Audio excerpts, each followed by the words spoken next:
My name is Rebecca Bellantoni. I'm an artist, and today we're in my studio in Kilburn. I work to tell the story of, at the moment, people that live in the city and how their lives are shaped by their religious beliefs, by their spiritual beliefs, by the hand of the ancestors that are on them, by the landscape that we live in, by the geographies that we create. Our landscape is its own monument. Its meaning can only be traced on the underside. It is all history.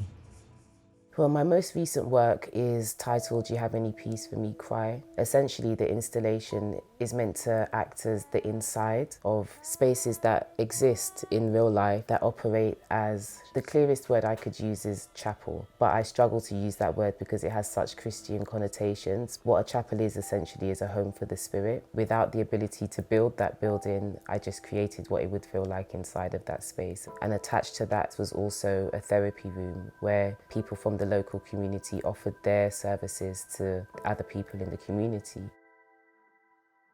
There's something that I really love about the form of this piece. I mean, I made it, but it feels like I didn't. It has this kind of ownership of its form.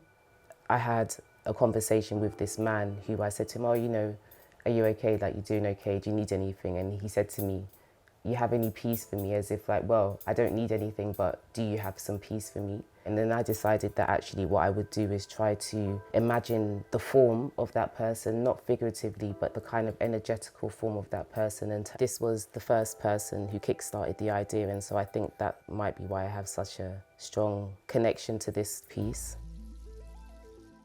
When I made this, I was thinking about the line that Kendrick Lamar says when he speaks about after his grandmother dying that there's nobody praying for him anymore. I realised that that's probably the same for me as well. So I was like, okay, what can I do that can speak to my grandmother's faith? Faith is so different for so many people, and it depends on what you put your faith in. I think for me, faith is an understanding that while I'm here, I'm here. I have faith in what's happening right now, and faith that whether it's a good thing or a bad thing, I'll be able to deal with it in my life and also in my practice. Like if a problem comes up through it, I do have faith that I'll be able to work through it. You know, there's no kind of fear. So maybe that's what faith is for me, a kind of the opposite to fear. I'm over the moon to be nominated for the Max Mara Art Prize for Women because it's confirmation of my faith, essentially. I was so overwhelmed with who I was nominated by. That was also a very exciting and overwhelming part of the prize. And then the opportunity, the possible opportunity to go and partake in this residency, then the opportunity to make work and show that work is just one of those kind of opportunities that keeps on giving and giving and giving and giving.